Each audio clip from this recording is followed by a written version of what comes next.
Welcome back. Well, for decades, if you wanted to know what consumers are watching or buying, you'd know the name Nielsen. The company tracks consumer behavior across multiple media platforms. In November, the company appointed a new chief executive officer. He is with me now. Joining me right now, the CEO of Nielsen is David Kenny. Great to see you, David. Great to be here, Maria. Congratulations to you. I want to first talk about your plans for the company. There are reports that Nielsen is looking to change its structure. Are you expecting to go private?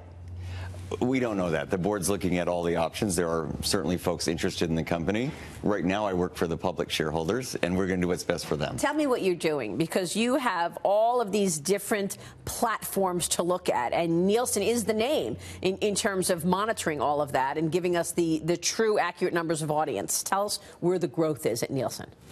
Well, certainly the growth follows our customers. So media companies are finding more platforms. They're certainly taking a lot of things digital in addition to TV and radio. What we're finding is consumers can consume more media because at least 45% of them, the big media users, are doing two things at once. It's true. We all do two things at once. So they're watching this show and they're on their mobile phone checking something else out. So how do you monitor that and measure that? I mean, consumers turning more and more to portable devices, like you've got your iPhone. They're making purchases while consuming media on TV. How have you changed your business as a result of that?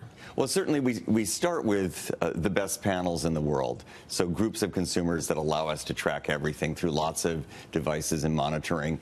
What we do very carefully is make sure we do that in a way that we don't know who they are. There's no privacy problem with that. And people let us see what their patterns are in their home and in their life and in their car all day long. And where's the growth in terms of the audience? Is it online, and are the dollars, do you think, still in traditional?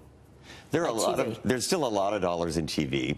The biggest hour is between 9 and 10 p.m., where people are watching TV, but then again, 45% of them are also doing something on a second device. So they're really engaging in new ways and sharing more media as well, which brings more of their friends in. So media is certainly healthy and growing. People want to connect, consume, and be entertained. I want to get your take on China, and I know you know a lot about China, not just for your role here, but your former role in your former life at IBM, which you've done a great job there. This weekend, I spoke with the chairman of the Intel Committee on the House side, Devin Nunes, and he told me some really interesting things about what China does on Sunday Morning Futures. We talked about the concerns that China is trying to access people's data. Watch this.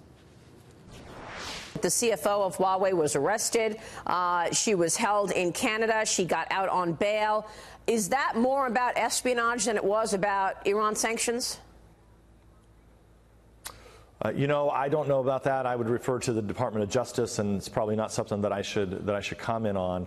But I do know that Huawei is actively going around the globe and offering products way below their own cost. So that doesn't make any sense. Somebody is subsidizing that.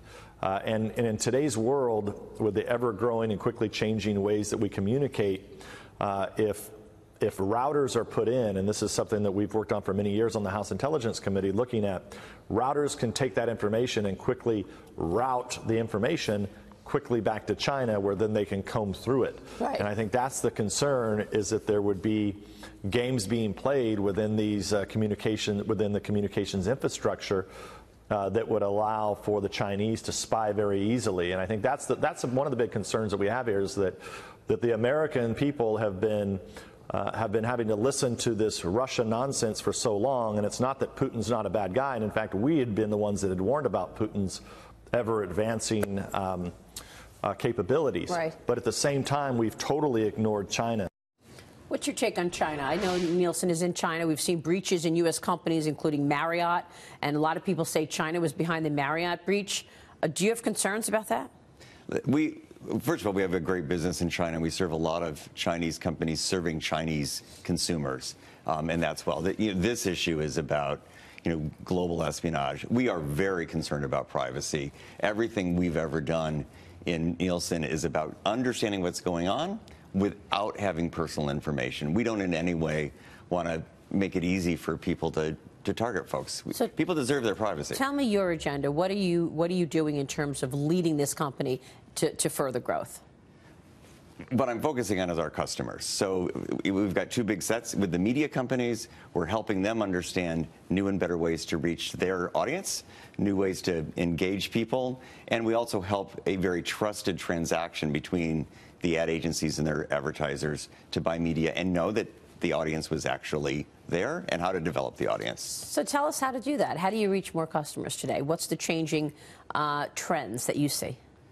I think part of it is to understand that people, again, are multitasking, so you've got to get them in short episodes, you've got to get them in short segments to get them engaged. A lot of things we're seeing is the value of engaging and sharing. If people start to share content, that means they're bringing in their friends, so that's more of an audience as well. We certainly do care that there be truth in everything we're seeing, so we're looking a lot at making sure that all the news is based on facts, and there are ways to build brands that people can really trust what they're seeing. David, it was great to have you on the show. Great. Thank you so much. David Kenny joining us there, CEO of Nielsen.